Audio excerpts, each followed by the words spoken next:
Muy bien. Diego Pérez, por favor, si pone su micrófono y dice presente. Diego Pérez, Renato Casartelli, Daisy González, Presente, Mercedes Escobeiro,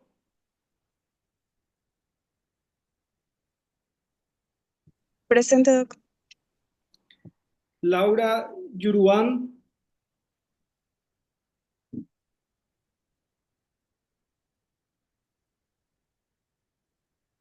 Laura Yuruán, Adolfina Bisotero, Presente, presente, doc. Sofía Fernández, Presente, doc. Laura La Rosa.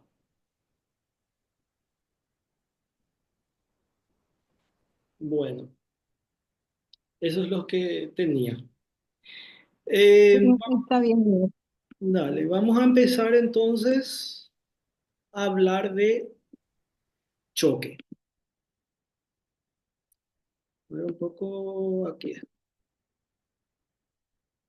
Bueno, si hay algo que tenemos que saber de lo que es el shock neonatal es que si bien tenemos ciertos conceptos de choque nosotros, el shock neonatal varía un poco con respecto al shock pediátrico y también con respecto al shock del adulto. En el sentido de que, acuérdense que el recién nacido está pasando de un periodo de circulación fetal, o sea, sería una circulación fetal donde realmente no, donde es la mamá la que bombea sangre al todo el organismo del niño, tiene un pulmón colapsado, lleno de líquido que no oxigena, y luego de un periodo después del parto, el paciente empieza a presentar su propia circulación, donde ocurren un montón de cambios. Básicamente es como un automóvil donde que 0 kilómetros que nunca se probó que encendemos. Entonces, por decir así, todas las mangueras, todos los engranajes tienen que empezar a funcionar y empezar a adaptarse a esta nueva circulación. Eso hace que el shock en el neonato sea muy específico y que muchas veces muchos de los signos y síntomas sean muy difíciles de identificar y de decir, mira, este paciente está entrando en choque o está ya en shock en este momento, hasta que es un poco, ya es muy tarde. Por eso, de repente, ciertas conductas que se toman en pacientes pediátricos, en neonato, se toman mucho antes porque la clínica no es tan clara como en el paciente pediátrico y mucho menos hablar como el paciente adulto. Pero antes de hablar del choque, nosotros tenemos que reconocer este gráfico que siempre nos dieron en la facultad, ¿verdad? Que es el concepto de precarga, carga y poscarga. Siendo la precarga toda la sangre que llega al corazón, o sea, la precarga sería el llenado venoso, la cantidad de líquido que tenemos en el cuerpo. La carga es la función de bomba del corazón y la poscarga es la cantidad de sangre eyectada por el corazón durante el ciclo cardíaco. Eh, Normalmente, si nuestra precarga está alterada, eso va a significar que va a llegar muy poca sangre al corazón. Por lo tanto, nuestro corazón va a enviar poca sangre al resto del organismo y va a ocurrir lo que se llama, va a ocurrir el shock. Si es que tenemos nosotros una buena precarga, pero nuestra bomba está alterada, entonces también la sangre que va a enviar al resto del organismo va a ser insuficiente. Sangre oxigenada, la parte de nutrientes, todo va a ser insuficiente. Entonces el paciente también puede entrar en shock. Y la poscarga ya sería todo lo que el corazón envió o lo que está contenido en las arterias. Y la poscarga habla más bien de la distribución. Entonces, cualquier situación en la cual la poscarga esté alterada, o sea, la entrega de oxígeno, la entrega de nutrientes, la circulación, por ejemplo, en el choque séptico, donde hay un escape a través de los capilares de líquidos, en el dengue, por ejemplo, que hay escape de líquido y formación de tercer espacio, estaría afectando la poscarga y produciría el shock. De acá entonces, con este gráfico nosotros podemos determinar dónde está el problema según el tipo de choque que tiene el paciente. Si nosotros tenemos poco líquido, tenemos hemorragia, tenemos deshidratación y el paciente se choca, lo que va a estar alterado es la precarga. Entonces, ¿qué va a pasar? Que va a llegar muy poca sangre al corazón. Entonces, este corazón va a enviar menor sangre a la poscarga y por consiguiente va a llegar poco oxígeno, pocos nutrientes al resto de los organismos. ¿Qué pasa? Y esto es característico del choque hipovolémico. ¿Qué pasa si nosotros tenemos problema de bomba, problema de corazón? Vamos a tener probablemente una precarga normal, o sea que la cantidad de líquido que tenemos en el organismo es buena. Incluso muchas veces el paciente puede presentar edema y estar sobrecargado. ¿Por qué? Porque el corazón no funciona adecuadamente, el corazón no envía suficiente sangre porque está alterado. Entonces eso significa que llega poca, o sea que se va poca sangre al resto del organismo, va poca sangre a los riñones no eliminan el líquido. Entonces tenemos una buena precarga, pero un problema de carga o un problema de bomba. En este caso nosotros tenemos el choque cardiogénico, donde el problema no es la cantidad de líquido, sino el problema es el corazón que no tiene una buena capacidad para enviar sangre al resto del organismo. Por eso es que cuando nosotros de repente a un paciente cardiópata le expandimos, rápido el paciente se encharca. ¿Por qué? Porque su problema no es falta de líquido, sino su problema es ese corazón que envía poca sangre al resto del organismo que está fallando, que puede ser problemas de llenado del corazón o problemas de fuerza del corazón de repente para enviar los líquidos a la poscarga.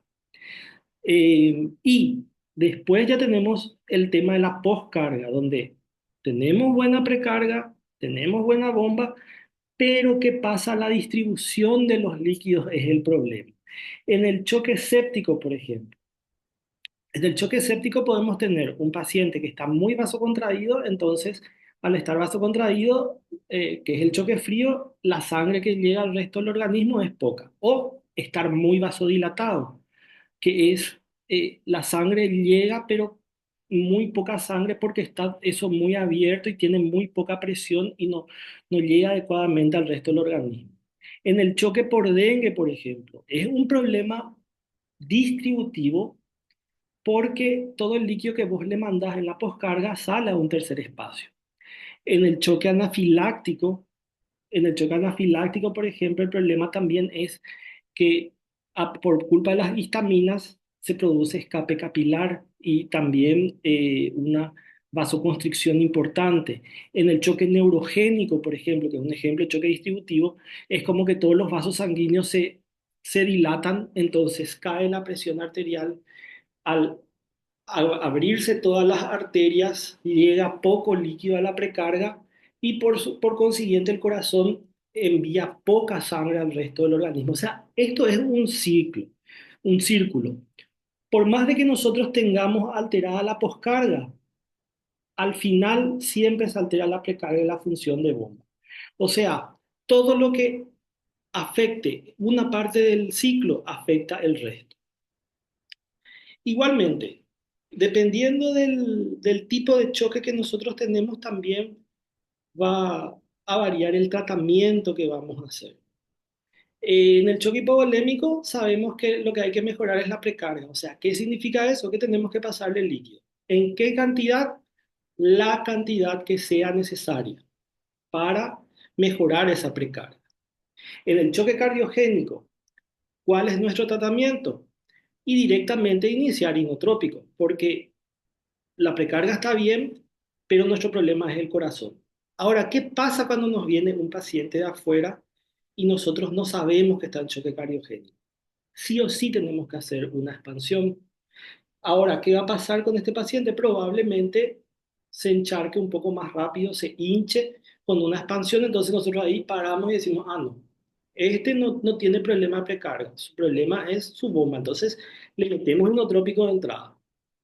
Y si tenemos un paciente con choque distributivo, sabemos que el problema no es probablemente falta de líquido, tampoco es problema del corazón, sino es la distribución de los líquidos. Entonces, le hacemos expansiones, pero hasta 40 ml por kilo o dos o tres expansiones, dicen los protocolos. ¿Por qué?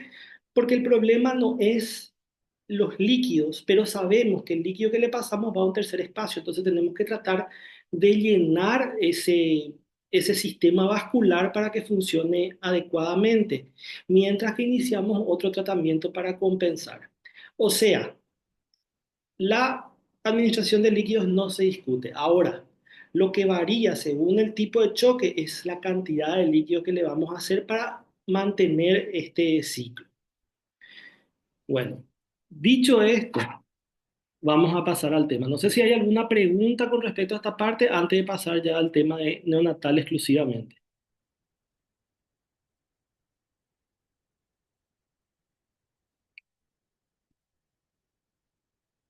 Bueno, Ninguna pregunta, Doc. genial. Si no hay ninguna pregunta, continuamos. Y antes de empezar tenemos que recordar algo. Esta fórmula que vimos, gasto cardíaco. El encargado de mantener la presión arterial, el encargado de mantener el sistema cardiovascular funcionando, todo eso es el gasto cardíaco. Que la fórmula es frecuencia cardíaca por volumen sistólico. Si nosotros tenemos alguno de estos alterados, vamos a tener una disminución del gasto cardíaco. Por ejemplo, tenemos un paciente que se está deshidratando. El paciente empieza con deshidratación leve, pasa a deshidratación moderada, pasa a deshidratación grave y posteriormente pasa a choque. Entonces, una vez que disminuye esa cantidad de líquido, va a llegar poco líquido al corazón y por supuesto el corazón va a enviar poco líquido. ¿Eso qué va a hacer? Va a ser una disminución del volumen sistólico. Entonces, ¿a qué nos va a llevar eso? A una disminución del gasto cardíaco. ¿Qué pasa? El cuerpo tiene que mantener el gasto cardíaco normal para hacer llegar toda la sangre donde tiene que llegar. Entonces, lo primero que va a hacer el corazón, ¿qué va a hacer? Aumentar la frecuencia cardíaca. De esa forma, va a tratar de compensar el gasto cardíaco, o sea que va a tratar de enviar la sangre a mayor velocidad para compensar esa disminución del volumen sistólico. Ahí es cuando empieza a aparecer el primer signo de choque, que es la taquicardia. Si es que nosotros dejamos progresar este choque, el chico sigue perdiendo líquidos, su volumen sistólico va a seguir cayendo. La frecuencia cardíaca va a seguir aumentando para tratar de compensar, pero se van a generar otros mecanismos compensatorios. Por ejemplo, uno de ellos es la vasoconstricción, o sea, se van a empezar a contraer los vasos sanguíneos. ¿Para qué? Para que, para que la poca cantidad de líquido que esté mantenga una buena presión y llegue a todos los órganos. O sea, es como que el cuerpo va a tratar de engañarle al corazón y decirle, mejoró el volumen sistólico, pero a expensas de que estoy apretando los vasos sanguíneos y disminuyendo el continente. Entonces eso va a mejorar momentáneamente el gasto cardíaco. Esto va a seguir persistiendo. Aparte de eso, van a haber otros cambios. Al producirse la vasoconstricción para mantener el volumen sistólico, ahí vamos a empezar a tener, en un primer momento, vamos a tener el llenado capilar lento, los miembros fríos y en muchos casos van a llegar los miembros a estar un poco cianóticos porque básicamente al producir vasoconstricción no va a llegar más sangre a la superficie del cuerpo para tratar de mantener la sangre en los órganos diana. Seguido de esto, si nosotros dejamos persistir este choque, el paciente ya está vasocontraído, el paciente ya está con frecuencia cardíaca elevada, el siguiente paso va a ser disminuir la eliminación de líquidos. ¿Qué significa eso? El paciente va a dejar de salivar y en un segundo tiempo el paciente va a dejar de filtrar a través del riñón. El riñón del niño, a diferencia del adulto, no tiene la capacidad de concentración de orina. El adulto puede concentrar hasta 2000 veces su orina, el niño solamente 200 veces. El recambio de agua total del niño es de 8 veces al día. En el adulto solamente el recambio de agua total es de 2 veces al día.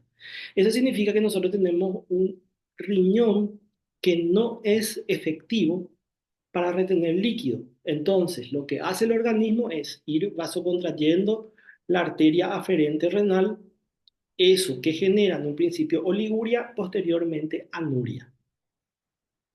Si es que nosotros dejamos eso persistir, también va a llegar un momento en que el cerebro, que es el órgano que más consume oxígeno y glucosa del organismo, un 25% del consumo total del organismo de oxígeno y glucosa tiene el cerebro.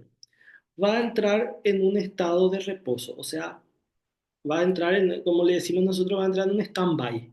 ¿Qué significa eso? Modo ahorro de energía o modo de poca energía y el niño se va a ir durmiendo de a poco.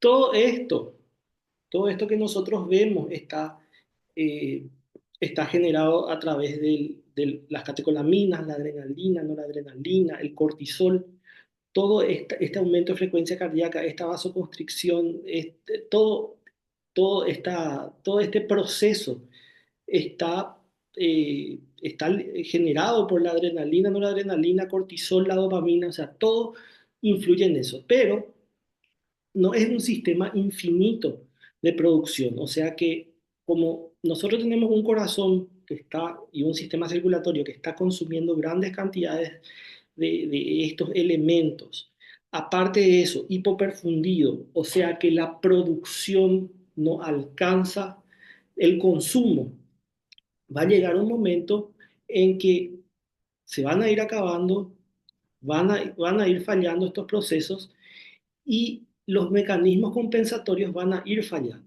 Ese es el momento donde nosotros muchas veces entramos con las catecolaminas y iniciamos dopamina, glutamina, en muchos casos llegamos incluso a hidrocortisona porque hay una insuficiencia suprarrenal ya por el choque.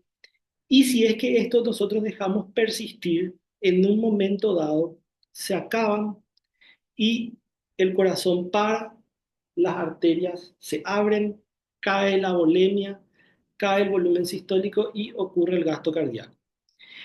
Paralelamente a esto, los órganos que no están recibiendo sangre entran también en un proceso, muchos de ellos anaerobio y muchas células entran en apoptosis.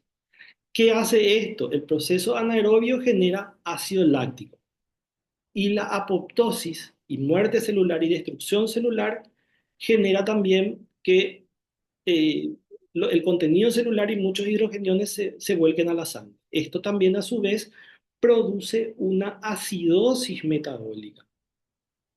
Y sabemos que, que esto disminuye el pH y un pH menor a 7,25 produce también la inactivación de las catecolaminas, de la dopamina, dopamina, adrenalina, noradrenalina. Entonces, todo esto sumado lleva a la muerte del paciente. Por eso es que nosotros normalmente tratamos siempre de agarrarle al paciente en la fase compensada, donde probablemente podemos solucionar el tema con líquidos, pero una vez que nosotros ya llegamos a la fase descompensada, ya tenemos que utilizar inotrópicos y muchas veces hacer correcciones de bicarbonato. Entonces, ese sería más o menos el ciclo y la función del gasto cardíaco en el choque. O sea que todo lo que nosotros vemos como síntomas en el niño es el tema para mantener el gasto cardíaco. O sea, mientras que nosotros tengamos vasoconstricción periférica y taquicardia, pulsos débiles, estamos ante, y el niño un poco dormido, estamos todavía ante un choque compensado. Una vez que nosotros tenemos ya hipotensión, ahí ya estamos ante un choque descompensado. O sea que ese paciente tiene que recibir líquido y probablemente recibir inotrópicos. Bueno, ¿alguna pregunta hasta acá?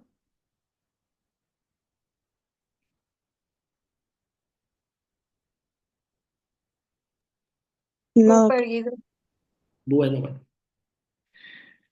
Bueno, ahora ¿qué pasa? El recién nacido tiene una reserva muy escasa para compensar el descenso en transporte de oxígeno. ¿Por qué? Por la diferente fisiología cardiorrespiratoria. Lo primero que nada es que tenemos que tiene una menor capacidad pulmonar, una menor distensibilidad del pulmón y menor volumen corriente. ¿Qué significa eso? Primero que nada, no tiene todavía las costillas bien osificadas. No tiene la capacidad de generación de una presión negativa tan importante como el adulto porque su tórax es muy gelatinoso, es muy blando. Y aparte de eso, como ustedes saben, la cabeza del niño es muy grande con respecto al resto del cuerpo, entonces el pulmoncito es muy pequeño para mantener todo oxigenado ese cuerpo. Entonces, esto genera que normalmente los niños tengan una frecuencia respiratoria de 30, 40, 60 por minuto, a diferencia de la frecuencia respiratoria del adulto.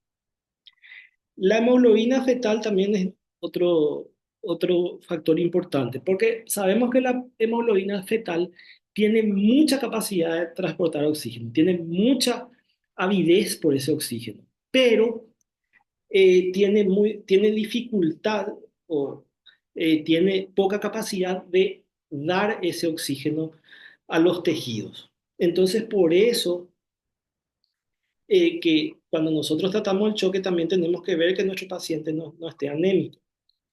Y otra cosa es que el corazón del recién nacido tiene un volumen sistólico bajo y una menor capacidad de incrementar su contractilidad, lo que obliga a que el corazón esté normalmente taquicárdico para compensar luego ese menor volumen sistólico y poca contractilidad que tiene. Entonces, el paciente, el neonato es taquipnéico, en comparación con los adultos y los niños. Tiene una hemoglobina que se desprende difícilmente del oxígeno y tiene un corazón que tiene poca fuerza, poco volumen sistólico y aparte de eso, la presión pulmonar normalmente suele estar elevada y suele ir descendiendo con respecto a los días. Esto que hace que cuando un paciente, un neonato esté en choque, no solo va a tener taquicardia, llenado capilar lento, sino todo su cuerpo sufre. Su frecuencia respiratoria se dispara, su frecuencia cardíaca se dispara. ¿Para qué? Para compensar eso.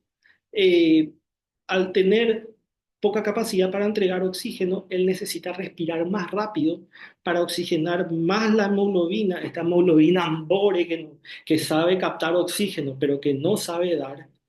Y además, un volumen sistólico, una frecuencia cardíaca más rápida para hacer circular más rápido la sangre oxigenada. Antes de continuar, les quiero preguntar, ¿cuál es el concepto que ustedes manejan de shock? ¿Qué es el shock? A ver si alguien me quiere decir.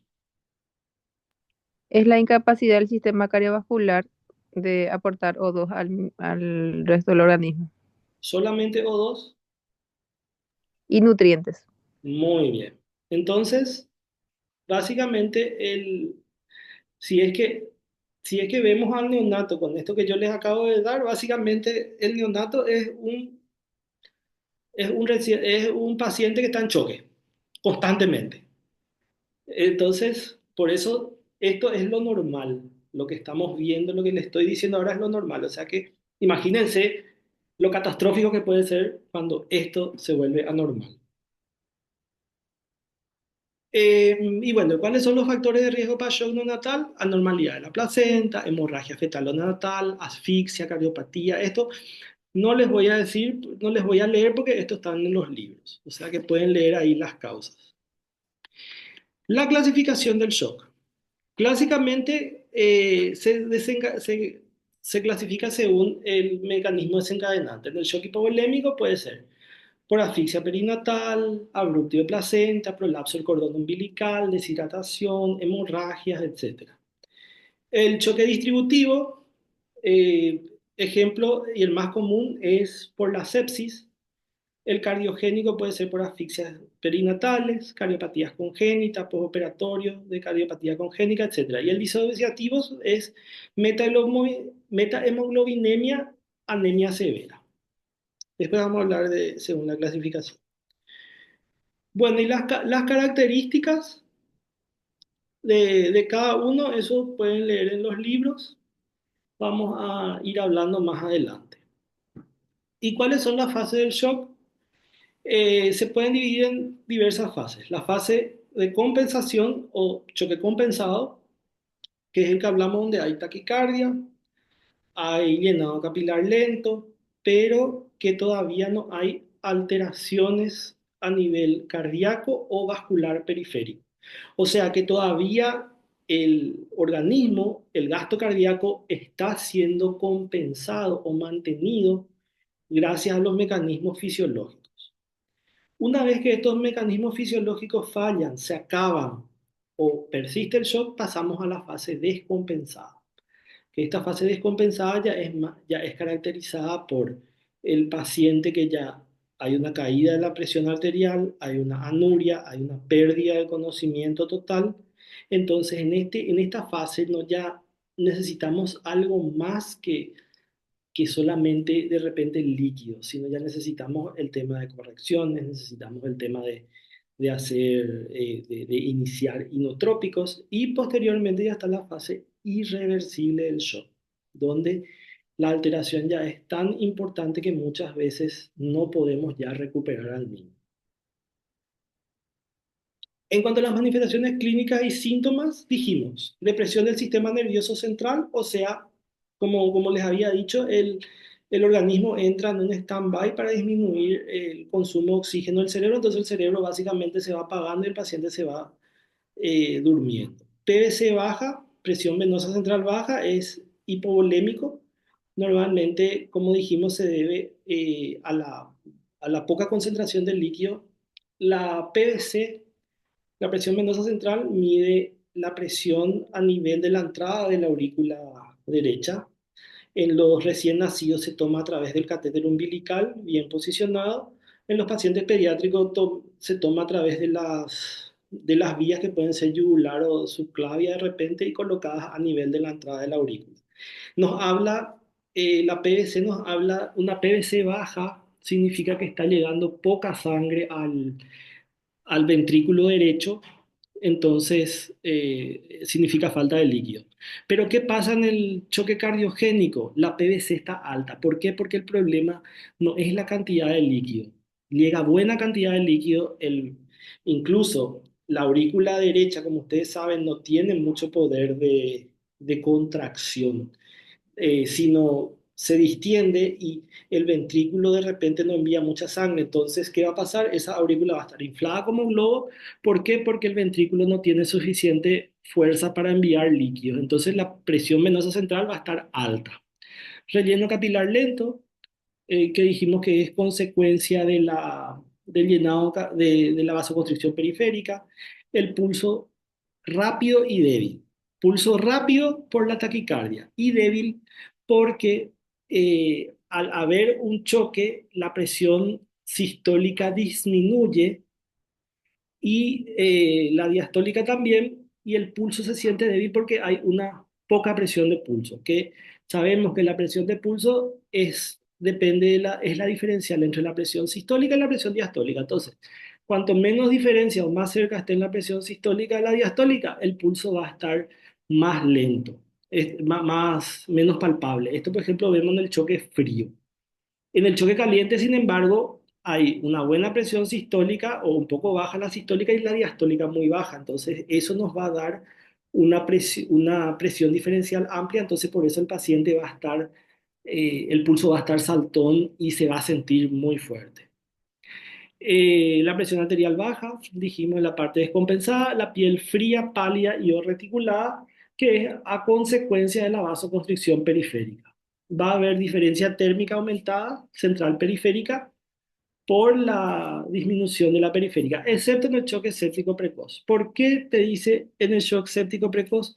Porque normalmente el choque séptico en sus primeros momentos se comporta como un choque caliente, pero como nosotros sentimos bien el pulso, el paciente está un poco taquicárdico, los miembros están calientes, muchas veces suele pasar desapercibido esta parte del choque y recién nosotros nos damos cuenta que el paciente está en choque cuando pasa un choque frío a un choque caliente. Perdón, de un choque caliente a un choque frío. Yo vi choques calientes realmente en terapia intensiva, pero nunca iniciando el choque, porque nos pasa desapercibido, nos parece que el paciente está normal porque está rojo, con buen llenado capilar al principio, después nos damos cuenta cuando ya pasó al choque frío. Acidosis metabólica que puede o no encontrarse en el choque séptico precoz, que dijimos que es producto de los procesos anaerobios y la destrucción celular. Hipertensión pulmonar en forma secundaria al shock por, eh, la, por la vasoconstricción también a nivel pulmonar. Taquipnea, que puede haber quejido y apnea, que la taquipnea se presenta, ¿por qué? Porque al haber poca llegada de oxígeno al resto del organismo, es como que el cuerpo, como un mecanismo compensatorio, empieza a respirar más rápido para oxigenar más esa hemoglobina que tiene mucha avidez por el oxígeno, pero poca capacidad de ceder, que aparte otra vez el paciente está chocado. Y ya en un periodo posterior ya puede aparecer las apneas. Uno puede ser por afectación a nivel del sistema nervioso central y otro por fatiga del sistema respiratorio. Volumen urinario disminuido ausente, dijimos que es por mecanismo compensatorio, normalmente con la vasoconstricción de la arteria aferente renal y coagulación intravascular diseminada. Eso ya normalmente ya vemos en pacientes con choque séptico. En cuanto a la monitorización, tenemos dos tipos de monitorización, no invasiva, invasiva. La no invasiva es la frecuencia cardíaca, la frecuencia respiratoria, la evaluación del patrón respiratorio, el estado de conciencia del paciente, la presión arterial no invasiva, que es la que se hace con el manguito a través en el brazo, en la pierna, la saturación de oxígeno por saturometría y la medición de la vena cava inferior por ecografía. También, sí, la medición de la vena cava inferior por ecografía, que es lo nuevo que está entrando ahora, que estamos empezando a utilizar más los ecógrafos para ver cómo está la vena cava inferior, si es que está colapsada o si es que está normal o aumentada de tamaño. Eh, Esta medición de la vena cava inferior por ecocardiografía incluso ahora está supliendo la medición de la presión venosa central. Y la monitorización invasiva es la presión venosa central, que se puede hacer por el catéter umbilical, la presión arterial invasiva continua. En neonatos realmente no vi, en pacientes pediátricos solemos hacer que colocamos un punzocat en la arteria radial, conectamos eso al monitor con un aparato especial y te mide la presión arterial en tiempo real. Y la gasometría arterial de la arteria umbilical o la gasometría periférica, donde nosotros lo que vamos a evaluar es el pH, los excesos de base, la concentración de bicarbonato y de ser posible también pedir LDH, la- eh, o sea, perdón, ácido láctico, que El aumento de ácido láctico nos va a hablar de destrucción celular, nos va a hablar de procesos anaerobios y es un marcador de que el paciente sigue chocado y sigue necesitando líquidos o catecolaminas. En cuanto a la evaluación clínica seriada, tenemos que hacer de forma seriada evaluación del estado del sensorio, irritabilidad, depresión del sistema nervioso central. En un principio siempre todo estado de choque suele partir por irritabilidad y posterior por falta de oxígeno y posteriormente cuando el cerebro entra en animación suspendida, como se dice, entramos en el periodo de depresión. El estado de la piel, la palidez reticulada, el llenado capilar de la cianosis, la diferencia térmica entre la temperatura rectal y periférica y el balance hídrico estricto. Eh, eh, Esto es importante sobre todo en el paciente que le estamos haciendo el tema de la resucitación. El estado del sensorio normalmente va a ser fácil de evaluar en un paciente que no está intubado, pero en el intubado tenemos que valernos de todos los otros medios que tenemos para evaluar si es que el paciente está saliendo o no de ese estado, del estado de choque. Realmente la, la evaluación del choque, yo diría que es en sus primeras fases es más clínico que laboratorial. O sea, es más evaluar la frecuencia cardíaca, el llenado capilar, si es que el paciente está dormidito, se nos despierta, si es que no está orinando, el paciente empieza a orinar, eh, la diferencia de temperatura, o sea, tenemos que tratar de evaluar más la parte clínica para saber si es que el paciente está mejorando.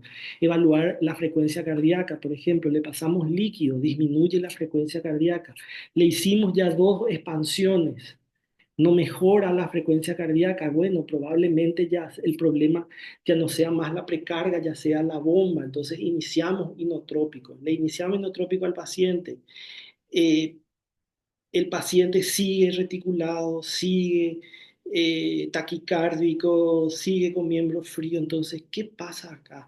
Probablemente ya no sea más la función de la bomba, ya sea un problema distributivo. Entonces, ¿qué vamos a hacer? Vamos a aumentar la dosis inotrópico, vamos a agregarle otro inotrópico. O sea, el paciente en choque es un paciente el que tenemos que estar encima de él. Y como les digo, la gasometría nos va de repente a decir, bueno, ¿está con acidosis o no?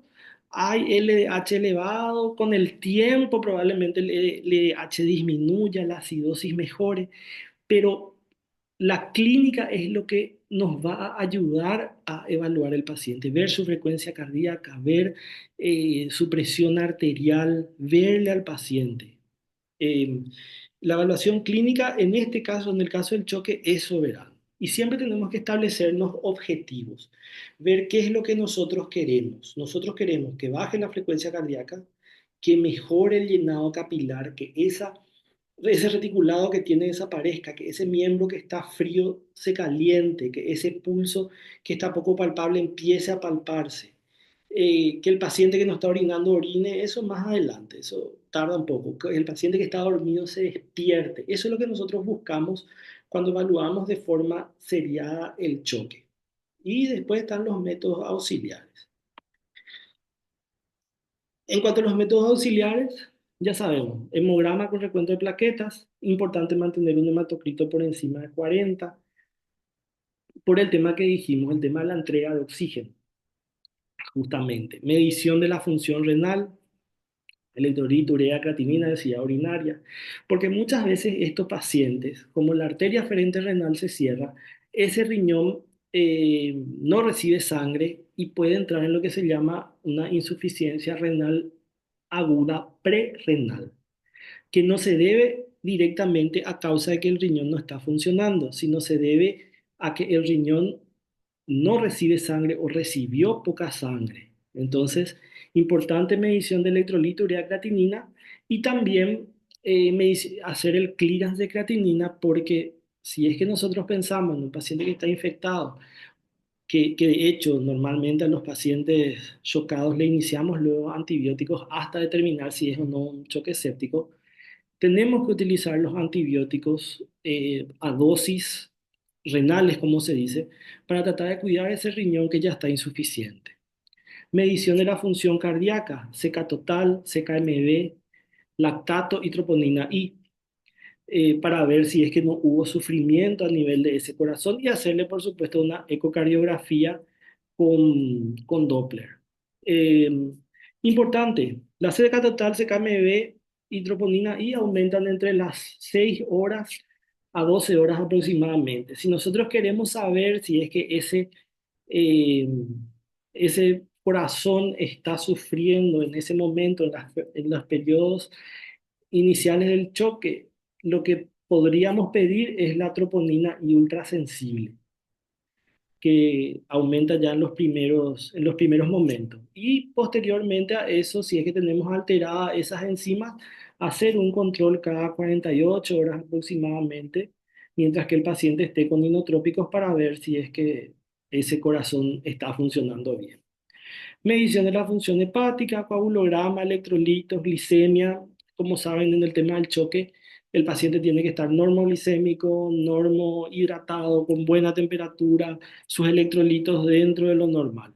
Realizar cultivos, radiografía de tórax para ver si es que hay una neumonía, neumotórax. El neumotórax normalmente puede causar choque también por un aumento de la presión intracardíaca que evita que el corazón, que evita que, perdón, un aumento de presión intrapulmonar que evita que la sangre llegue en buena cantidad al corazón y también comprime al corazón y disminuye su función. Malformaciones pulmonares o cardíacas. Y ya dijimos la ecocardiografía. Dice acá medir el gasto cardíaco y ayuda a adaptar la terapia con los inotrópicos. Realmente, personalmente pienso que la terapia de inotrópicos depende más de la clínica del paciente que de los estudios que nosotros vayamos haciendo. O sea, una ecocardiografía no puede determinar qué inotrópico vas a usar vos. Sos vos con tu paciente y viendo lo que tiene tu paciente y lo que tenés que decidir qué inotrópico usar. En cuanto al manejo general del recién nacido con shock, sabemos ya. Colocación de accesos vasculares para administración de fluidos, hemoderivados, droga inotrópica, medición de presión venosa central, tener un catéter arterial para los controles seriados de gasometría, instalar sonda orogástrica para evitar distensión gástrica y broncoaspiraciones, sonda vesical para un control de la diuresis estricto. Por supuesto, suspender la alimentación oral o enteral porque ya que tenemos un paciente que está chocado, que está hipoperfundido, obviamente sus intestinos también van a estar hipoperfundidos. Entonces, si nosotros a este paciente le alimentamos, vamos a estar, ¿cómo se dice?, estimulando un órgano que está recibiendo poca sangre, que está probablemente paralizado. Eso puede generar crecimiento bacteriano, puede causar necrosis y llegar a una enterocolitis en estos pacientes. Entonces, el ayuno enteral es muy importante mientras que el paciente está chocado y descompensado. Mantenerlo en un ambiente térmico adecuado. Obviamente, el paciente tiene que estar irradiado, en una radiante tiene que estar calentito, porque muchas veces no sabemos si el paciente está frío o está realmente chocado. Y aparte de eso también, el frío lo que hace es disminuye también los ciertos procesos. Y controlar y tratar los sangrados activos para evitar la pérdida de sangre. En cuanto a los pilares de tratamiento del shock, primero que nada, adecuada oxigenación y ventilación. Si nosotros vemos que nuestro paciente se está cansando, que está cianótico, que ya decidimos iniciarle inotrópico a dosis alta en nuestros pacientes, le vemos mal, intubar al paciente y evaluar una conexión precoz a asistencia respiratoria mecánica. También administrarle oxígeno al paciente, pero como dijimos, a niveles no tan altos, no más de 40% o 50% de FiO2 por los riesgos que lleva a nivel ocular del paciente, pero garantizar el oxígeno en el paciente, porque como sabemos tiene un poco transporte de oxígeno, entonces tenemos que esa hemoglobina Argel que tiene tratar de saturar lo mayor posible con oxígeno. En cuanto a la volemia, reponer el volumen es muy útil en el choque hipovolémico ocético y puede utilizarse cristaloides o coloides. Los cristaloides que utilizamos es el suero fisiológico. eh, Suero fisiológico o Ringer lactato. En pediátricos y adultos se usa Ringer lactato, en neonato utilizamos suero fisiológico. La dosis, 5, 10, máximo 20 ml por kilogramos de forma lenta. Y cuidar mucho los líquidos de los neonatos. ¿Por qué?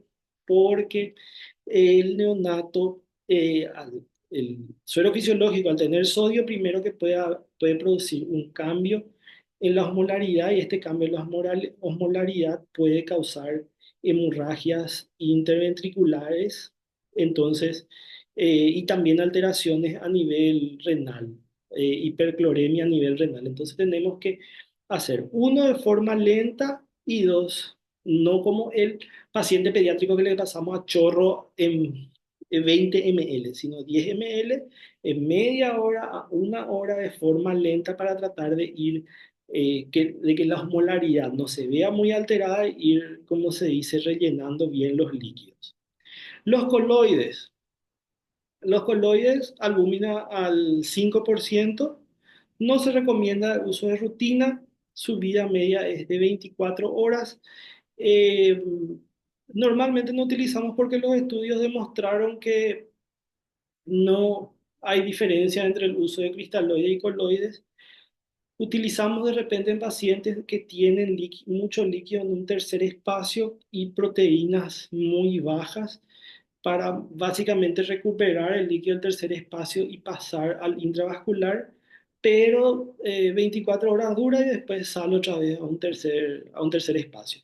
Y más utilizamos en los pacientes pediátricos que en los neonatos, porque los neonatos básicamente como salen de la mamá, tienen todavía una buena reserva proteica y no tienen mucha pérdida como es el paciente pediátrico.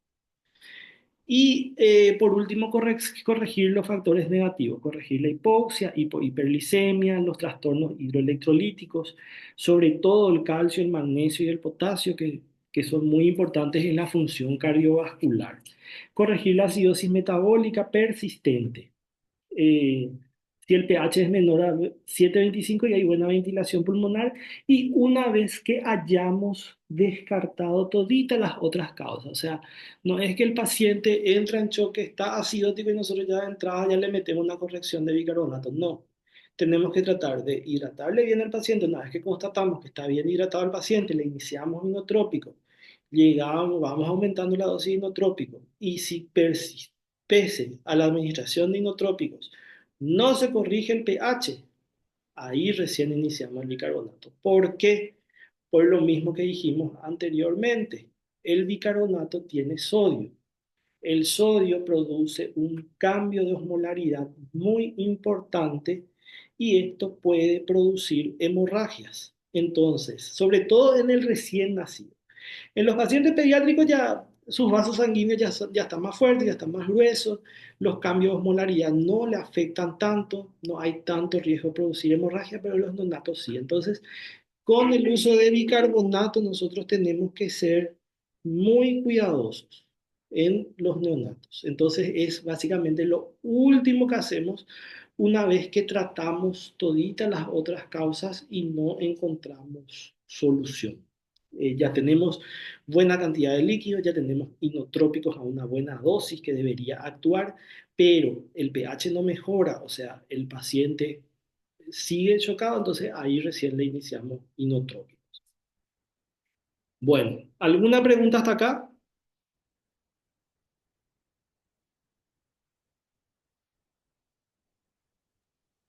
No, doctor.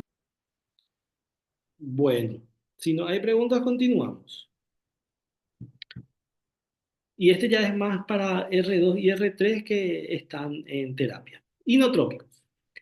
Lo primero que tenemos que ver y hablar son los receptores adrenérgicos, que son los receptores alfa y los receptores beta. En cuanto a los receptores alfa, su acción es fundamentalmente sobre los vasos sanguíneos, donde produce vasoconstricción a nivel de piel, mucosa, riñón y en menor medida coronarios y cerebro. El alfa postsináptico produce entrada de calcio a la célula y activación del sistema actina-miosina. ¿Qué significa eso? Que es vasoconstrictor. Y el alfa 2 presináptico, perdón, es vasodilatador. Y el alfa 2 presináptico, al captar la noradrenalina, pone en marcha el mecanismo de feedback inhibiendo su propia secreción. Perdón, el alfa 1 es vasoconstrictor y el alfa 2 es vasodilatador. ¿De qué manera es vasodilatador? Captando la noradrenalina y disminuyendo el efecto de la misma. Los receptores beta. Tenemos receptores beta 1 y beta 2. El beta 1 a nivel miocárdico aumenta la contractilidad, el cromotropismo y el dromotropismo. ¿Qué significa eso? Aumenta la contractilidad, eso se llama inotropismo. Cronotropismo es la frecuencia cardíaca. Hidromotropismo es la conducción a través de los haces cardíacos. Y el beta 2 es de localización vascular periférico y produce dilatación bronquial, aumento de la glucogenólisis y de la glicólisis. Por eso que muchas veces hay ciertos medicamentos que nosotros le hacemos a los pacientes y te producen hiperglicemia, que vamos a ver enseguida. Después tenemos los receptores dopaminérgicos, DOPA 1 y DOPA 2. DOPA 1 posináptico están en los lechos vasculares del territorio esplánico, renal, coronario y cerebral y es vasodilatador. Y el DOPA 2 está en el territorio gastrointestinal, carotidio y la glándula pituitaria anterior. Y acá vemos, receptor alfa 1 es vasoconstrictor con escaso efecto inotrópico. Receptor alfa 2 presináptico disminuye la vasoconstricción debido a la estimulación alfa 1 y a nivel posináptico es vasoconstrictor. El beta 1 es inotrópico, o sea, aumenta la fuerza de contracción del corazón. Cronotrópico, aumenta la frecuencia cardíaca. Y dromotrópico, mejora la conducción a través del haz de His.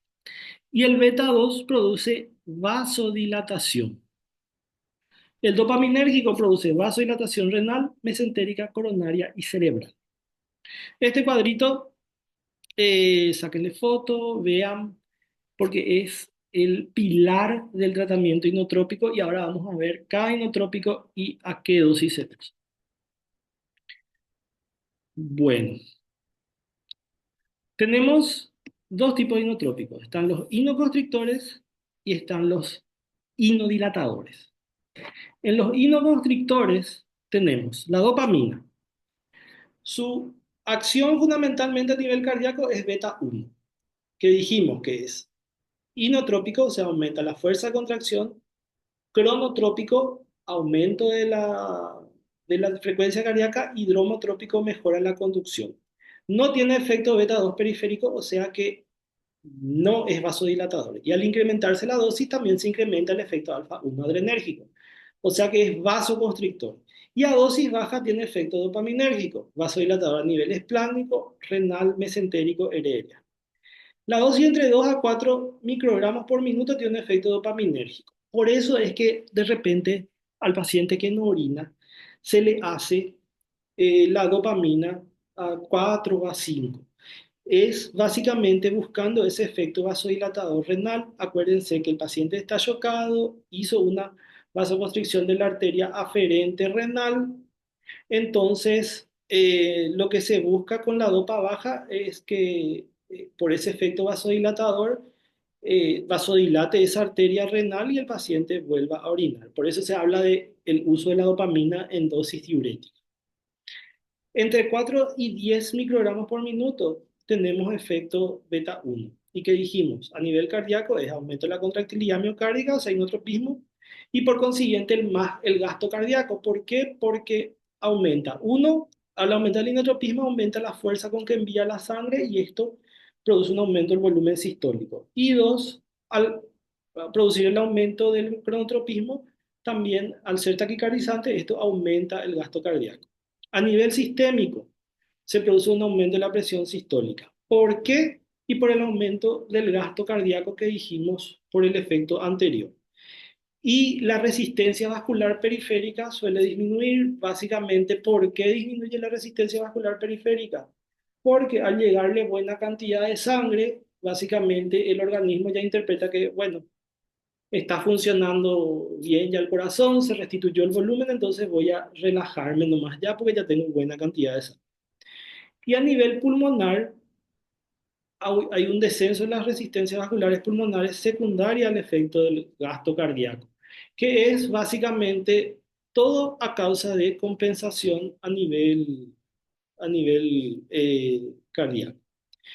Ahora, dosis superiores a 10 a 14 microgramos por minuto, ya desaparece el efecto dopaminérgico, se mantiene la acción beta 1 y aparecen progresivamente los efectos alfa, que es el efecto vasoconstrictor. Entonces, el paciente está taquicárdico, está con un corazón funcionando a full y vaso contraído. Y esto a dosis alta puede predisponer a taquiarritmias.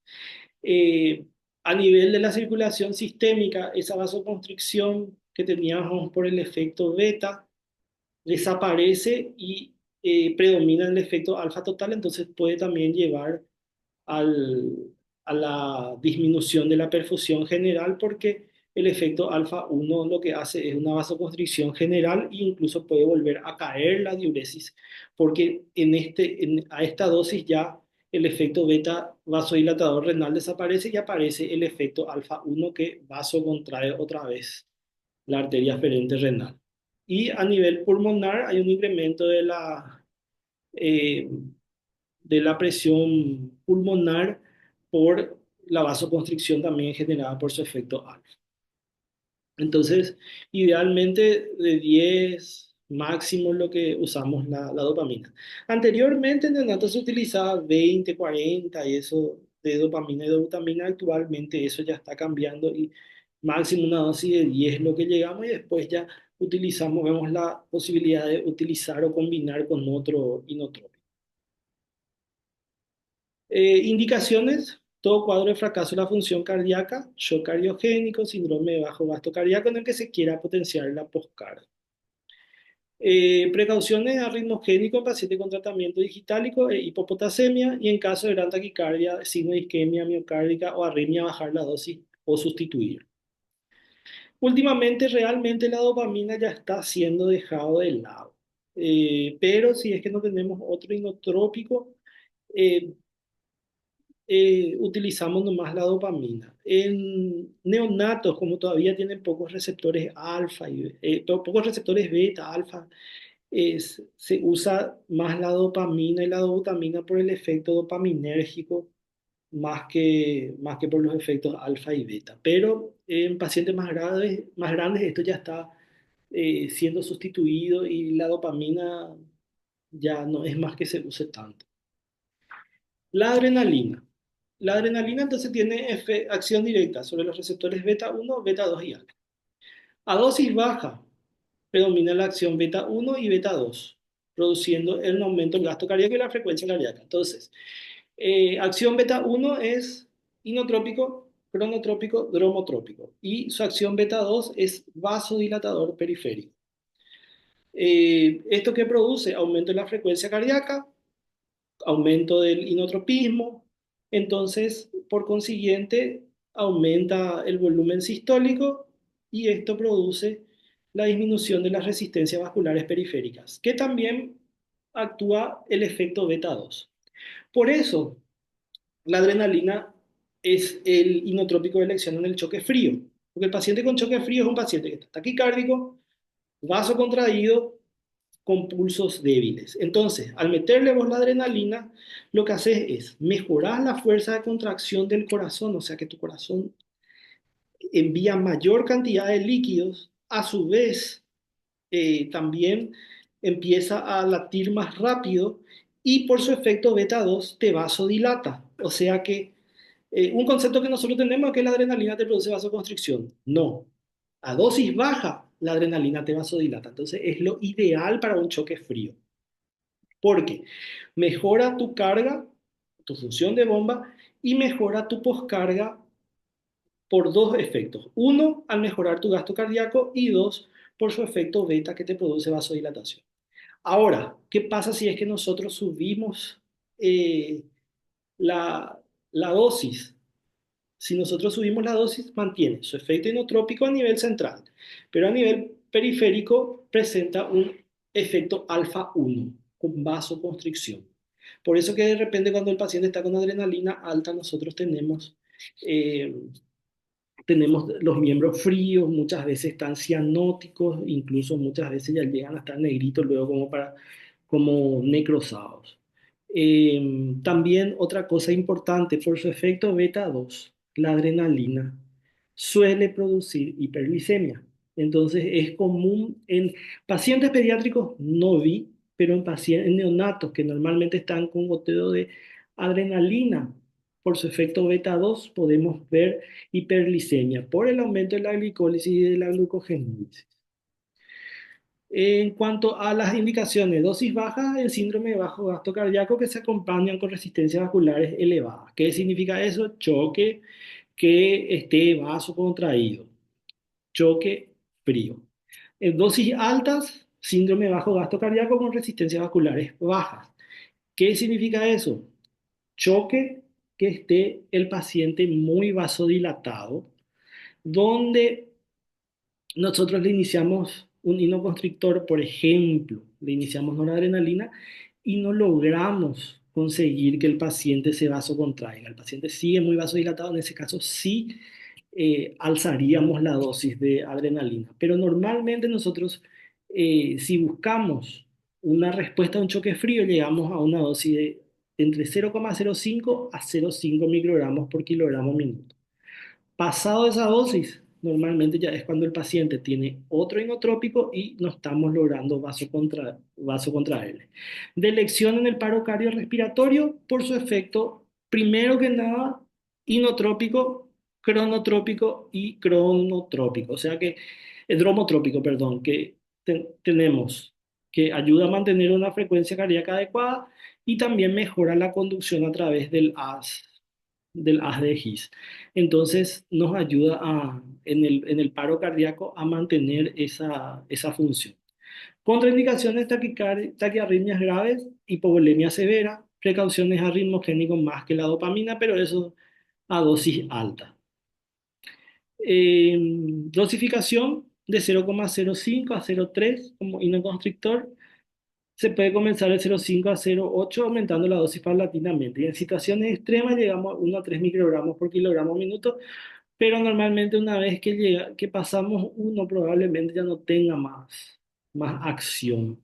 Y ya muchas veces ya es, no sé, eh, ya no tiene más efecto una vez llegada a dosis más alta. Ahora, la noradrenalina. La noradrenalina tiene efectos sobre los receptores alfa 1 y alfa 2, efecto de feedback y muy leve alfa 1. ¿Qué significa beta 1, perdón? ¿Qué significa eso? Que básicamente no tiene mucho efecto sobre el corazón, pero su acción principal es periférica, produciendo vasoconstricción sobre la piel, músculo, riñón y territorio esplácnico.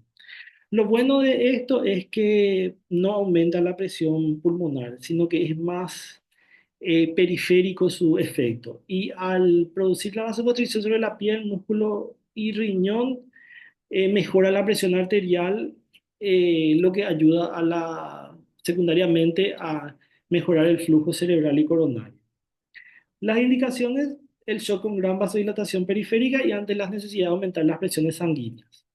Ejemplo, por ejemplo, de shock con gran vasodilatación periférica, el choque caliente, donde la vasodilatación periférica lo que produce una presión una caída de la presión diastólica, lo que arrastra la presión sistólica y eso produce el choque. En el ejemplo del choque neurogénico, hay una vasodilatación importante por acción nerviosa, donde se pierde el tono muscular de las arterias. Entonces, de elección es la noradrenalina porque es un vasoconstrictor puro. La contraindicación es la taquiarritmia o clínica evidente de vasoconstricción. Precauciones, puede producir un fallo renal agudo por hipoperfusión y la dosificación va de 0,1 a 2 microgramos minuto y es dosis dependiente. Bueno, estos son los inoconstrictores. ¿Alguna pregunta hasta acá?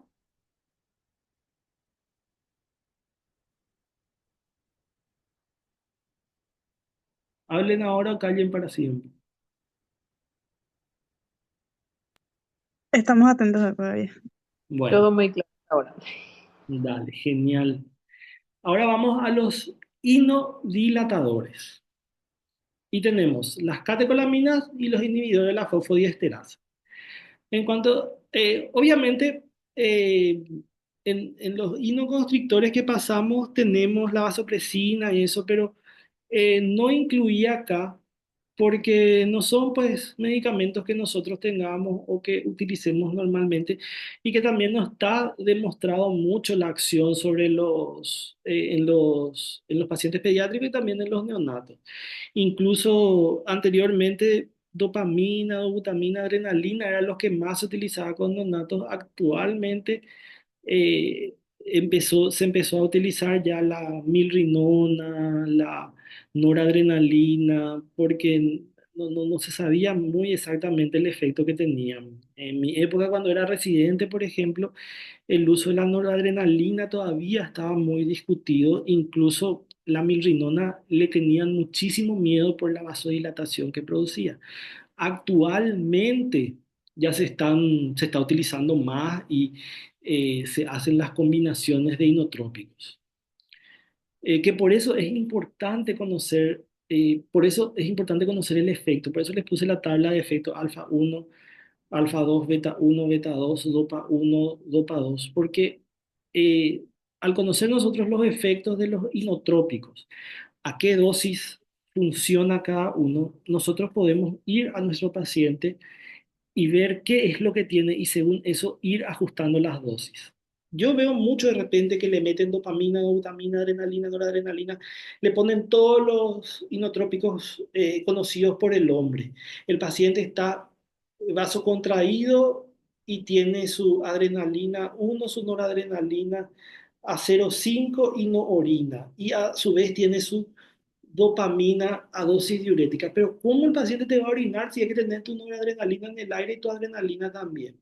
Trata de bajarle uno de ellos y ir ajustando. Entonces, para eso es que nosotros tenemos que saber cuál es, cuál es el receptor que nosotros estimulamos, a qué dosis nosotros estimulamos ese receptor y cuál es la acción que nosotros buscamos. De eso depende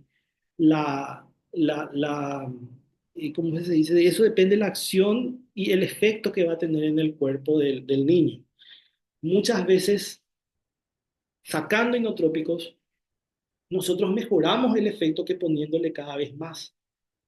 Eh, por ejemplo, yo te puedo decir que vi de repente en otros hospitales que estoy, por ejemplo, vi que el paciente tiene eh, dobutamina y noradrenalina.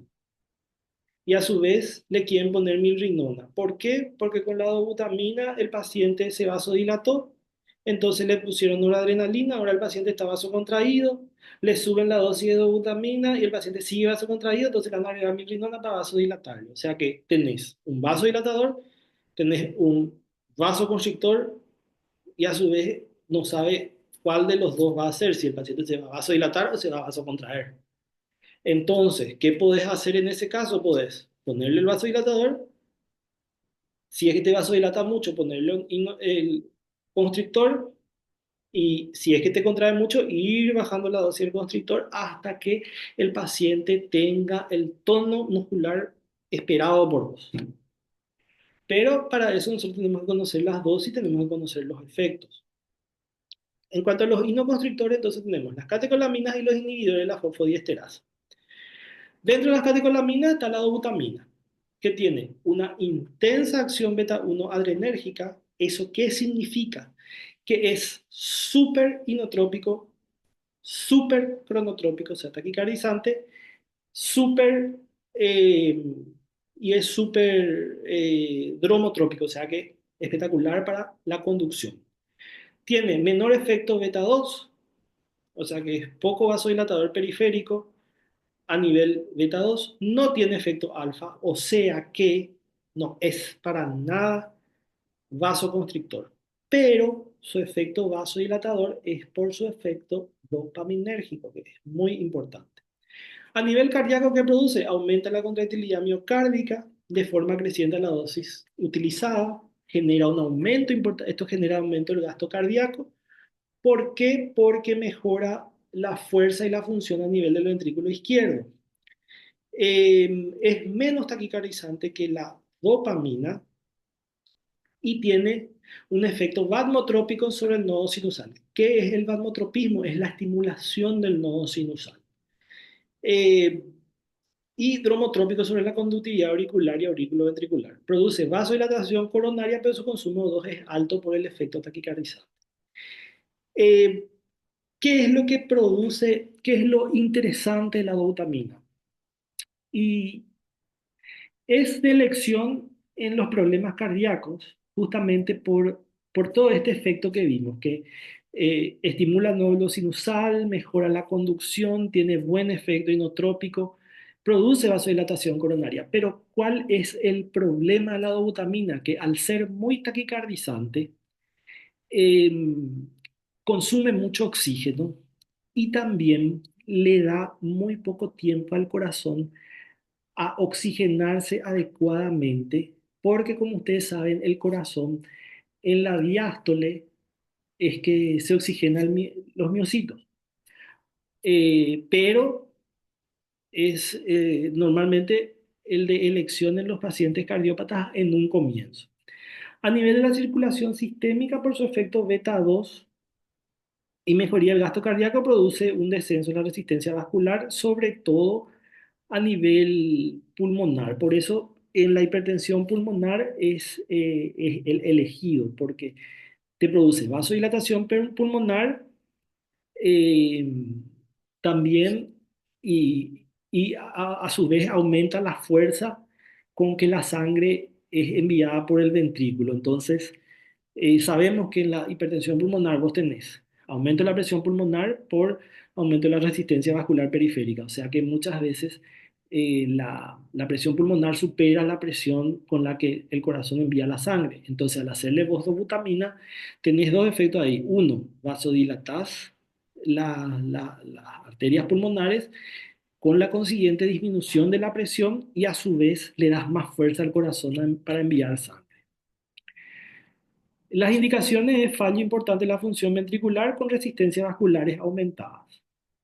O sea, tu paciente está vasocontraído, puede ser a nivel pulmonar, a nivel general, entonces tu corazón tiene que ejercer más fuerza para enviar esa sangre. Y vos, al ponerle dobutamina, lo que haces, uno es darle más fuerza a tu corazón y a su vez vasodilatar para disminuir la resistencia vascular periférica. O sea, tenés dos efectos ahí que te ayudan a producir la mejoría. Básicamente es muy parecido su acción a la adrenalina a dosis baja, pero produce con un efecto más fuerte sobre el corazón que la adrenalina. Las contraindicaciones, no aplicarse en taquiarritmia y antihipovolemia severa. El paciente que está hipotenso no tiene que recibir dobutamina porque vos al hacerle la dobutamina podés empeorar esa hipotensión por la vasodilatación que se produce. La dosis, iniciar la perfusión con dosis de 5 microgramos por minuto, pero va de 2,5 a 10. En caso de fallo severo, se puede llegar a dosis de 50, pero no es lo ideal. Normalmente si vos con 10 microgramos kilogramo minuto o 10 gamas no conseguís el efecto que querés, probá nomás agregar otro inotrópico. No te sobrepases por eso porque muchas veces el efecto que tenés puede ser, el efecto puede ser peor que la solución que buscas. Y después vamos a la milrinona, que es un inhibidor de la fosfodiesterasa. A nivel cardíaco tiene discreto efecto inotrópico, cronotrópico y dromotrópico.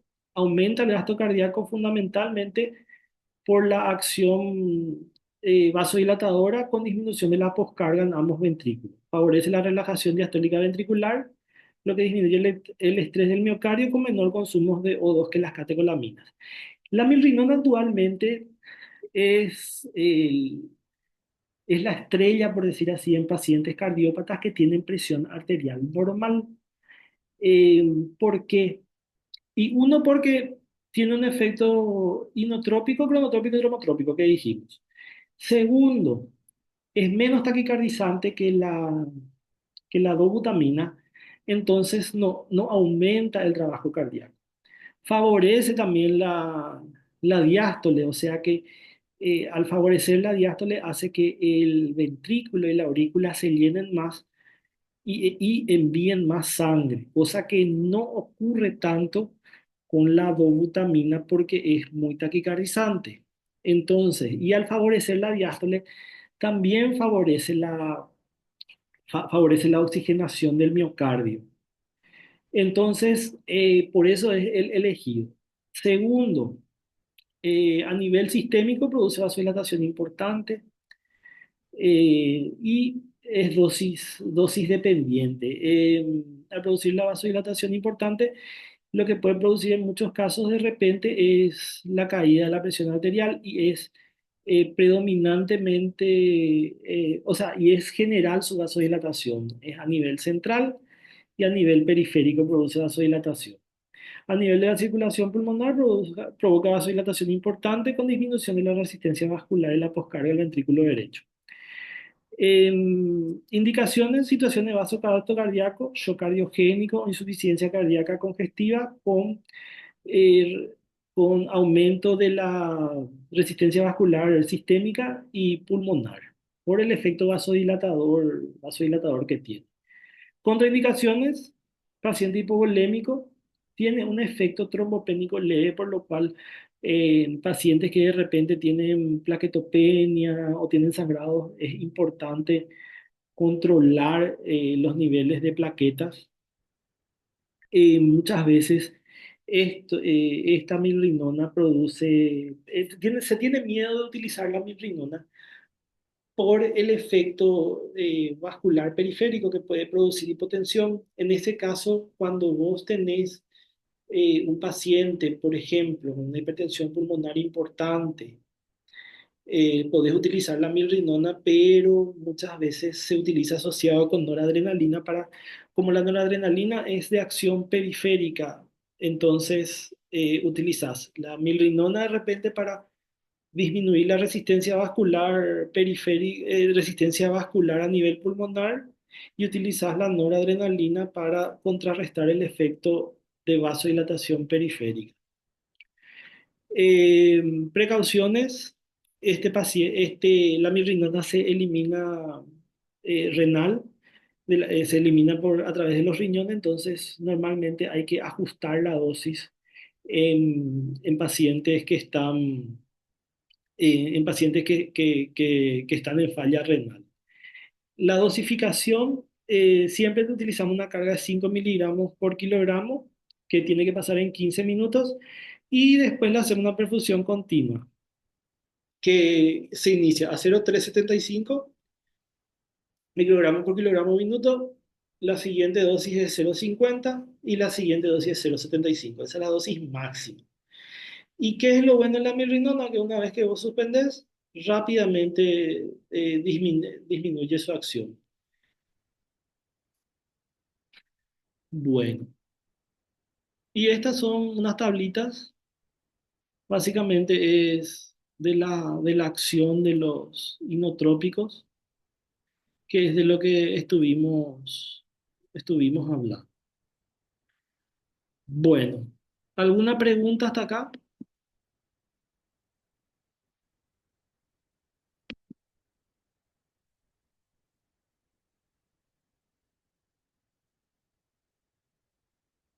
Mm.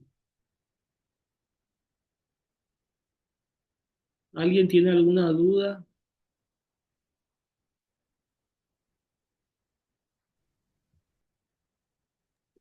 Doctor, ¿la clase se va a alzar, o sea, la clase hecha el PowerPoint se va a alzar en la plataforma también o solo el video? Yo le pasé en PDF esta clase a la doctora Carolina. y una vez que se grabe el video, le voy a pasar también. O sea, ella, depende ya de ella. Dale, gracias. Ujú. Bueno, voy a llamar lista por última vez y por favor si prenden todas sus cámaras para sacar la foto que solicita la facu.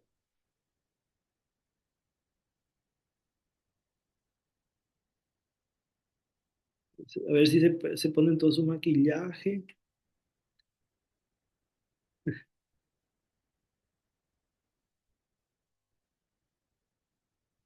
Bueno, a ver, Daisy, falta Daisy.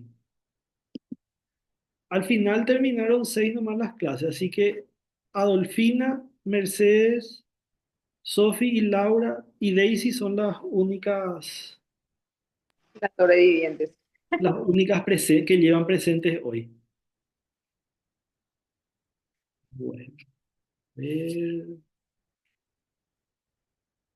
ahí está. Sonrían otra vez. Listo. Muy bien. Bueno, chicas, espero que hayan aprovechado. Espero cualquier cosa, cualquier consulta me pueden escribir a mi número. Yo estoy todo el día al pedo porque tengo reposo hasta diciembre, no sé qué. Entonces, cualquier duda, vamos a estar aclarándoles. Así que, sin problema. Gracias, Doc. Estuvo re buena la clase. Ah, qué suerte que les gustó. Pronta recuperación, Doc. Te vamos a Gracias, hinchar para gracias. que no te ¿No? aburras. Dale, cuando quieran, a las órdenes. Nos vemos. Gracias, Doc. Nos vemos próximamente por Gracias. el HBO. Nos vemos próximamente por el HBO.